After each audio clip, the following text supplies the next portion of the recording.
Cumprimentamos a todos que nos assistem com a paz do Senhor Jesus.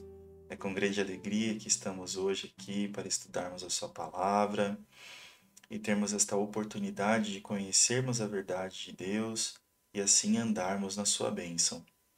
O estudo de hoje é uma continuação do plano de leitura que a nossa igreja tem feito e o livro estudado hoje é o livro de 1 Samuel.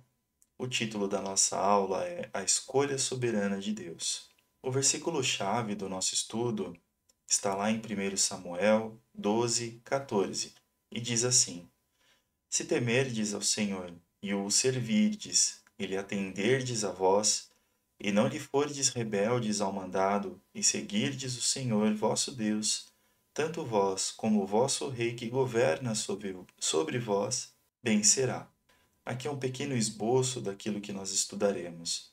Nós vamos ver um pouquinho alguns dados do livro, o seu contexto histórico, alguns personagens escolhidos como os principais, e aí propriamente o conteúdo do livro. Falaremos de alguns personagens, citando ali algumas passagens que são pertinentes ao nosso estudo. Por fim, uma conclusão e umas considerações sobre a escolha soberana do Senhor. Bom, dados do livro. O autor, ele é geralmente assumido que Samuel escreveu até o capítulo 24, como no capítulo 25 é narrada a morte de Samuel, então não teria como ele ter escrito esta parte. Então, em 1 Crônicas, nós vemos a citação de dois outros profetas que andavam com Samuel, que é Natã e Gade. E por causa desta informação, o restante do livro é atribuída a autoria a estes dois profetas. A data é um período abrangido no livro, que se inicia no nascimento de Samuel até a morte de Saul, aproximadamente de 1171 a.C. a 1056 a.C. O contexto histórico deste livro, ele é uma continuação do livro de Juízes. Portanto, Samuel, ele é considerado o último juiz de Israel, porque neste livro também nós vemos a transição do governo dos juízes, que eram homens instituídos por Deus, para o governo monárquico dos reis. E uma característica deste período dos juízes é que não havia um governo centralizado. Os juízes eles tinham um poder, um domínio regional. E então a monarquia ela surgirá com Saul, o primeiro rei, e a partir deste momento as tribos de Israel elas passam a ser centralizadas em um governo. Bom, aqui os principais personagens que nós encontramos neste livro. Nós temos Eli, o sumo sacerdote e juiz que antecedeu Samuel, e o período com que ele julgou Israel foi de 40 anos. Ana, mãe de Samuel, uma mulher temente ao Senhor, que dedicou Samuel ao Senhor ainda quando criança. Samuel, sacerdote, profeta e o maior juiz de Israel, ungiu os dois primeiros reis de Israel. Saul, o primeiro rei, nomeado por Deus, que teve inveja de Davi e tentou matá-lo. Jonatas, o filho de Saul, que tornou-se muito amigo de Davi e reconheceu que Deus era com Davi. E Davi, que foi o maior rei de Israel, pastor, músico e poeta, antepassado direto de Jesus Cristo. Bom, então agora entramos no conteúdo do livro. O livro de 1 Samuel, ele contém histórias extraordinárias de pessoas que foram tementes ao Senhor e outros exemplos terríveis de pessoas que não foram tementes ao Senhor. E além disso, apresenta o chamado daquele que foi o maior rei de Israel, que foi Davi. Bom, agora estudaremos a personagem de Ana. Ana foi muito importante neste livro. Nós vemos muitas características de serva do Senhor, que temeu o Senhor, que sabia que somente no Senhor ela encontraria sua vitória. Então nós vemos aqui, né, algumas características de Ana. Ela era temente a Deus, ela era mulher de Eucana, e Eucana tinha duas mulheres, Ana e Penina. Ambos subiam anualmente ao templo para sacrificar ao Senhor, mas Ana era estéril, Penina não, Penina tinha filhos, e por isso ela importunava Ana. Então Ana, diante deste grande desafio que ela tinha de ter filhos e este desejo que ela tinha diante do Senhor, ela foi então numa dessas idas ao templo e orou ao Senhor de uma forma muito pessoal, colocando a sua vida totalmente diante do Senhor, mas em sua oração ela não proferia nenhuma palavra, apenas chorava. E por isso foi tida por Eli ali naquele momento como uma mulher embriagada. No entanto, ela ali conversou com Eli e disse que estava muito angustiada, por isso chorava tanto e não estava embriagada. Então Eli a despediu em paz e disse que para que o Senhor completasse e ouvisse a sua oração. E Deus ouviu a sua oração porque logo depois nós vemos a narrativa de que Ana foi visitada pelo Senhor e concebeu Samuel. E Samuel permaneceu com ela até o momento em que ele foi desmamado, e assim que ele foi desmamado para cumprir a promessa que ela fez naquela oração, que foi que se Deus atendesse ao seu desejo de ser mãe, ela dedicaria o seu filho ao serviço do templo. E assim foi. Deus concedeu e ela cumpriu com a sua promessa. Então, logo que Samuel foi desmamado, ela entregou Samuel a Eli para que ele vivesse ali junto com Eli e aprendesse o sacerdócio.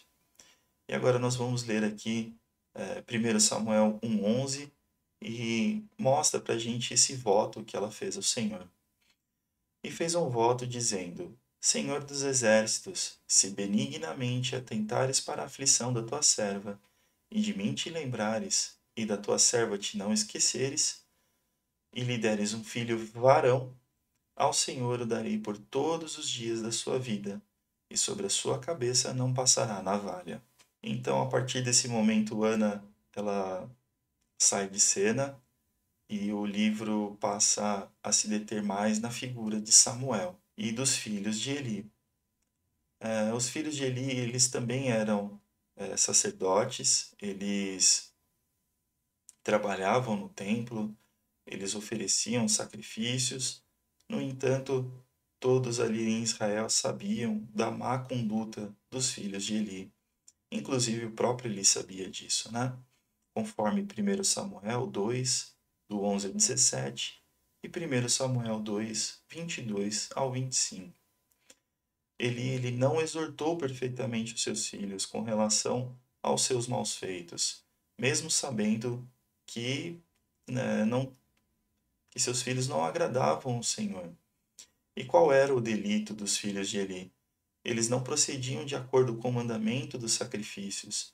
Eles tomavam uma parte que não era, que Deus não tinha reservado para os sacerdotes.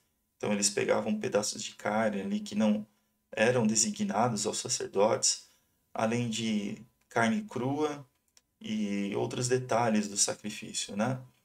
E juntamente com isso, eles eram promíscuos e deturpavam todo o ensino do Senhor em Israel. Por isso eles eram mal vistos pelo povo. Mas em contrapartida, nós vemos aqui a exaltação de Samuel, no versículo que se encontra em 1 Samuel 2,26. Samuel crescia em estatura e no favor do Senhor e dos homens. Então, tanto o povo reconhecia a autoridade de Deus sobre Samuel, quanto o próprio Senhor se agradava da vida de Samuel. Vemos aqui a clara distinção daqueles que não obedecem o Senhor e daquele que obedecia o Senhor, que era Samuel. Na sequência aqui da narrativa, Samuel passa a ter um destaque maior e logo após a morte dos filhos de Eli e do próprio sacerdote Eli, Samuel foi grandemente levantado para conduzir o povo e julgou Israel por todos os dias de sua vida. 1 Samuel 7,15. E após o retorno da Arca da Aliança às terras de Israel, o povo se mostrou arrependido e Samuel liderou um grande reavivamento. Porém, o inimigo se mostrou grandemente enfurecido e, através do povo filisteu, tentou impedir essa obra de reavivamento no povo de Israel. Mas o Senhor operou um grande livramento através da vida de Samuel, como leremos agora no texto. Falou Samuel a toda a casa de Israel, dizendo: Se é de todo o vosso coração que voltais ao Senhor, tirai dentre vós os deuses estranhos e os astarotes, e preparai o coração para o Senhor, e servi só a ele, e ele vos livrará das mãos dos filisteus. Então os filhos de Israel tiraram dentre si os Baalins e os Astarotes, e serviram ao Senhor. E disse mais Samuel: Congregai todo o Israel em Mispa, e orarei por vós ao Senhor. Congregaram-se em Mispa, tiraram a água e derramaram perante o Senhor. Jejuaram aquele dia e ali disseram: Pecamos contra o Senhor. E Samuel julgou os filhos de Israel em Mispa. Quando, pois, os filisteus ouviram que os filhos de Israel estavam congregados em Mispa, subiram os príncipes dos filisteus contra Israel. O que, ouvindo os filhos de Israel, tiveram medo dos filisteus. Então disseram os filhos de Israel a Samuel: Não cesses de clamar ao Senhor, nosso Deus, por nós, para que nos livre das mãos dos filisteus. Tomou, pois, Samuel um cordeiro que ainda mamava e o sacrificou em holocausto ao Senhor. Clamou Samuel ao Senhor por Israel, e o Senhor lhe respondeu. Enquanto Samuel oferecia o holocausto, os filisteus chegaram à peleja contra Israel. Mas trovejou o Senhor aquele dia com um grande estampido sobre os filisteus e os aterrou de tal modo que foram derrotados diante dos filhos de Israel. Portanto, nós vemos aqui este grande livramento que Samuel operou através do Senhor em Israel, iniciando primeiramente com esse reavivamento. Vemos neste exemplo que quando os corações se voltam para o Senhor, para obedecê-lo, a bênção do Senhor nos alcança de uma forma que o inimigo não tem poder de tirar essa bênção do Senhor e de derrotar, porque o Senhor é conosco. E tal como foi o Senhor ali com Samuel, e não houve guerra, e os filisteus foram derrotados pela mão do próprio Senhor. E aqui, apesar de toda esta obra maravilhosa que Samuel operou no meio do povo, vemos aqui a transição do regime dos juízes para o regime monárquico. Mas isso não aconteceu de uma forma que tivesse sido uma ordem direta de Deus. Mas o povo, primeiramente, exigiu de Samuel que preparasse um rei segundo o exemplo das nações vizinhas. Então o povo, apesar de ter sido liberto das mãos dos filisteus de uma forma maravilhosa, o coração do povo ainda não estava voltado para o Senhor, porque eles não reconheceram a autoridade do Senhor sobre a vida de Samuel. Então, mesmo Samuel tendo sido um grande juiz, o povo não reconheceu a soberania de Deus e desejou ter um líder conforme as outras nações. No entanto, disse o Senhor a Samuel: Atende a voz do povo em tudo quanto te diz, pois não te rejeitou a ti, mas a mim, para eu não reinar sobre ele, segundo todas as obras que fez desde o dia em que o tirei do Egito até o dia de hoje. Pois a mim me deixou e a outros deuses serviu, assim também o faz a ti. 1 Samuel 8, 7 e 8. Mas fazia parte do plano do Senhor levantar um rei. Portanto, o Senhor preparou um rei para Israel, que foi Saul. Saul ele teve a escolha de Deus. Portanto, ele teve a oportunidade de ser um grande rei segundo o coração de Deus. No entanto, nós vemos no discorrer da história que Saul foi rejeitado pelo Senhor. Mas, primeiramente, nós vemos aqui que Deus o escolheu. Então Saul teve a oportunidade diante do Senhor de ser um bom rei. Saul foi designado pelo Senhor para ser rei. Em 1 Samuel 9,16. Ele foi revestido do Espírito de Deus. Deus deu condições para que ele pudesse obedecer. Todavia não foi temente ao Senhor. Ele foi vaidoso, requerendo a glória das vitórias para si. Nós vemos isso no exemplo quando Jonatas venceu uma batalha contra os filisteus, mas Saul mandou apregoar em todo Israel de que tinha sido ele quem tinha operado esta vitória. E por fim, ele desobedeceu a ordem de Deus dada por Samuel por 2 vezes, como nós veremos. E a primeira desobediência de Saul trouxe uma grande consequência. Então Samuel disse a Saul: procedeste neciamente em não guardar o mandamento que o Senhor teu Deus te ordenou, pois teria agora o Senhor confirmado o teu reino sobre Israel para sempre. Já agora não subsistirá o teu reino.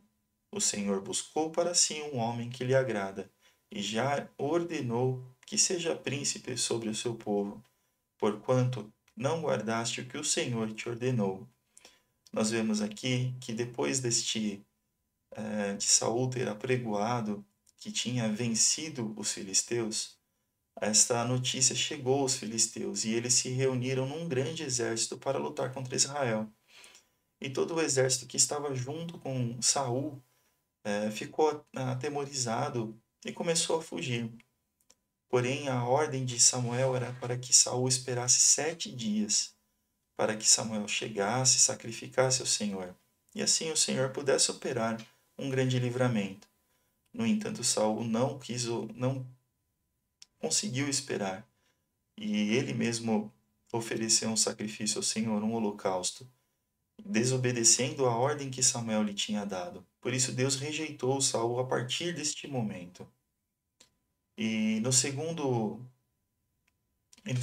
ano de reinado de Saul, ele teve mais uma oportunidade para ser obediente a Deus, mas também falhou nessa prova, porque Deus tinha ordenado através da vida de Samuel que Saul lutasse contra os amalequitas e exterminasse esse povo.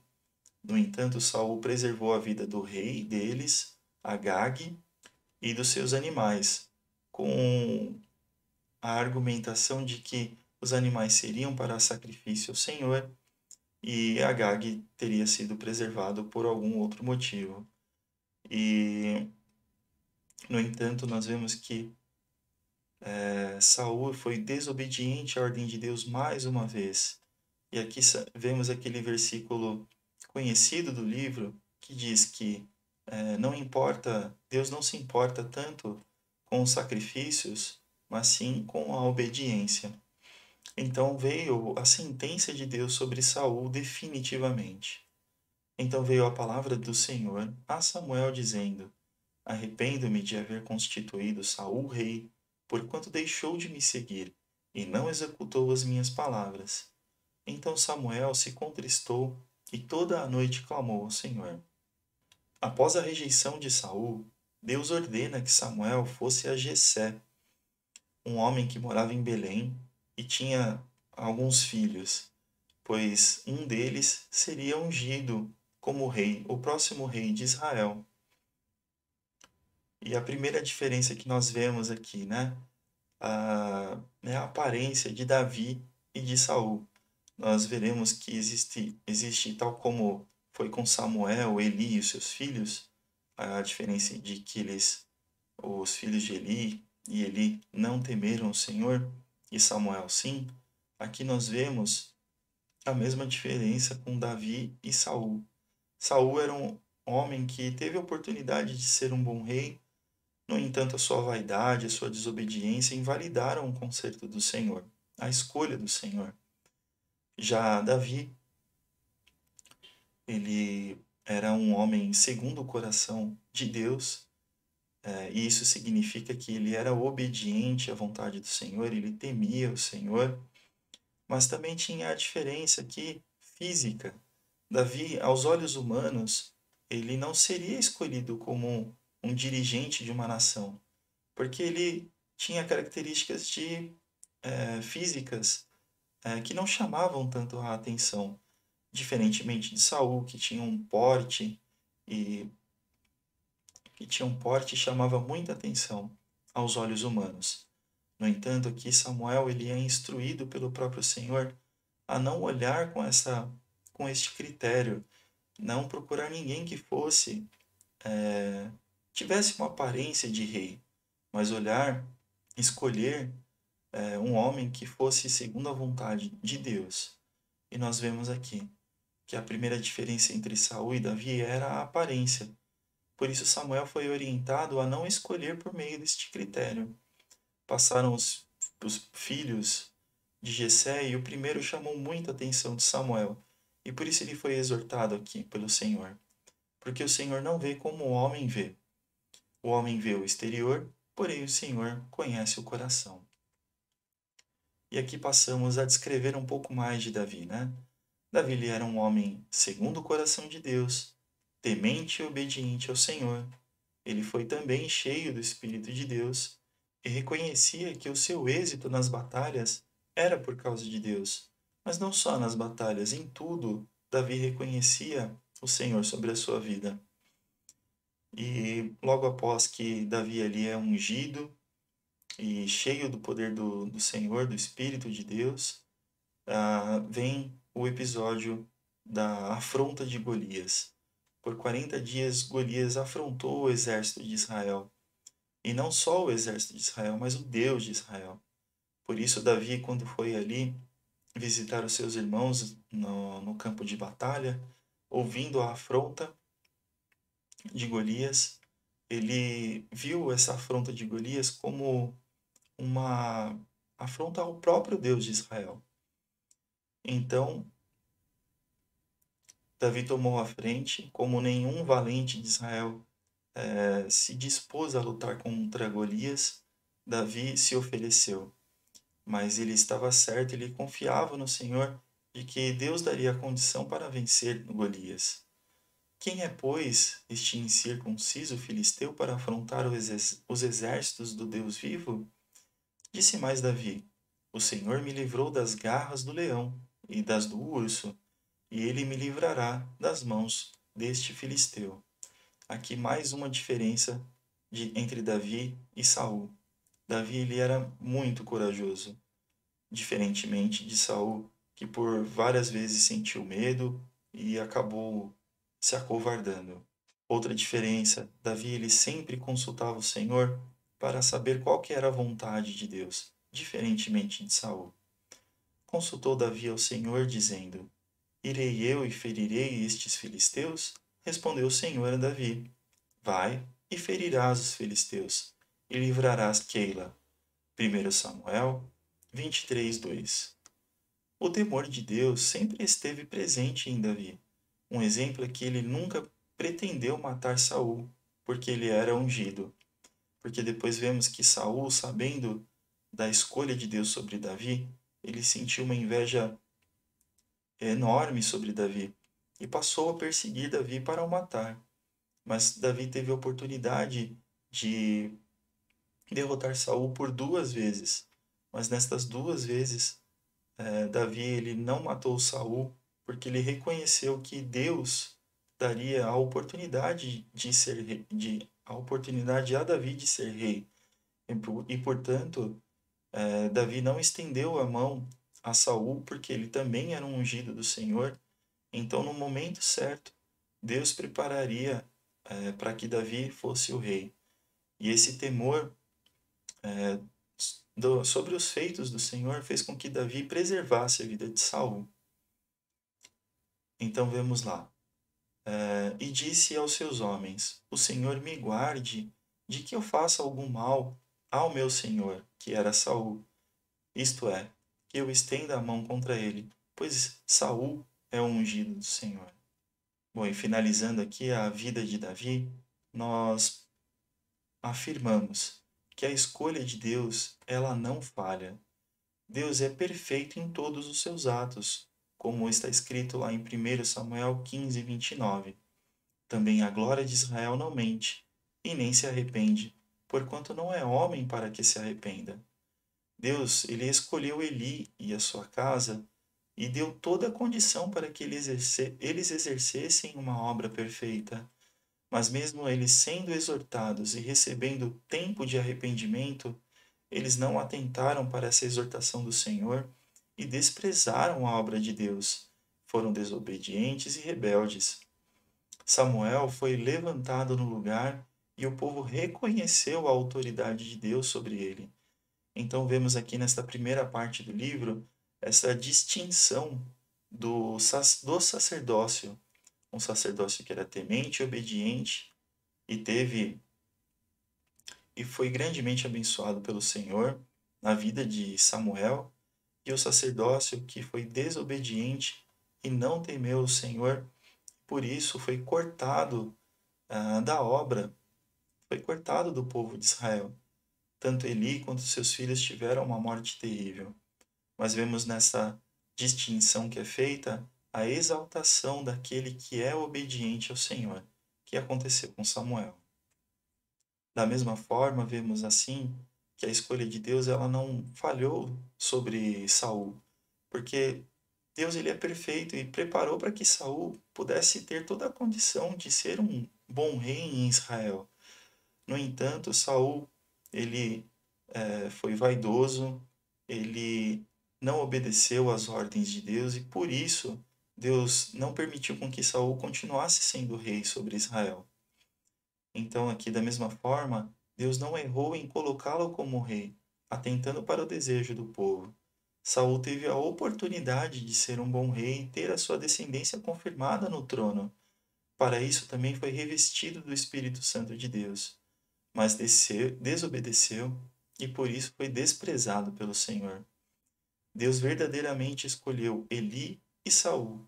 Eles tinham toda a condição de realizar a sua vontade, em terem o seu chamado confirmado. Porém, não foram obedientes e nem tementes ao Senhor.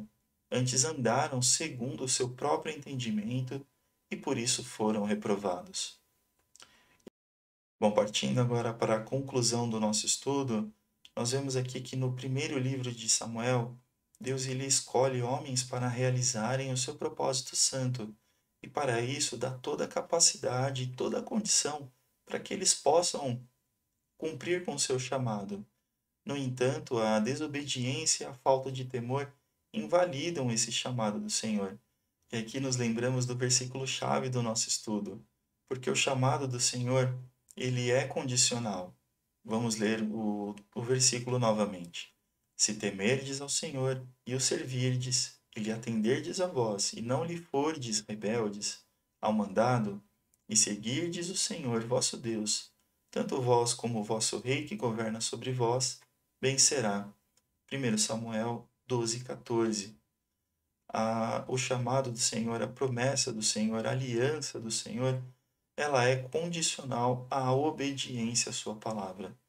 Se aquele que é chamado desobedece, essa aliança, este chamado, ele é retirado. Então, o exemplo do erro desses homens nos traz o ensinamento de que o temor e a obediência à palavra de Deus são o caminho para a vitória do homem. Assim, nós finalizamos o estudo deste livro. Nós agradecemos a Deus mais uma vez por esta oportunidade e aproveitamos aqui para convidá-los a continuarem acompanhando os estudos do Antigo Testamento neste plano de leitura que tem sido realizado em nossa igreja. Fiquem na paz do Senhor Jesus e até o próximo estudo.